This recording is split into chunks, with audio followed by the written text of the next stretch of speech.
Good evening friends, welcome back.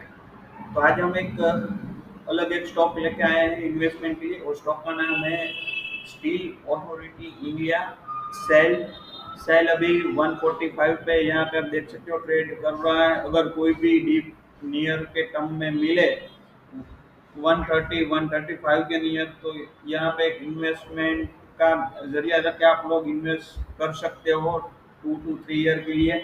और अगर 175 के अबोव निकलता है तो हम लोगों को फास्ट अप यहाँ पे देखने को मिल सकता है। और पहला टारगेट हमारा यहाँ पे 235 नियर का रहेगा और सेकंड टारगेट जो यहाँ पे रहेगा वो 270 नियर का यहाँ पे रहने वाला है गाइस। तो सेल यहाँ पे मुझको बढ़िया लग रहा है, तो आप अपने हिसाब से इन्वेस्ट कर सकते हो अपनी एडवाइजर की सलाह लेके। इस तरह की वीडियो के लिए हमारी चैनल को लाइक करें, शेयर करें और सब्सक्राइब करिए। Thanks for watching. जय हिंद, जय भारत।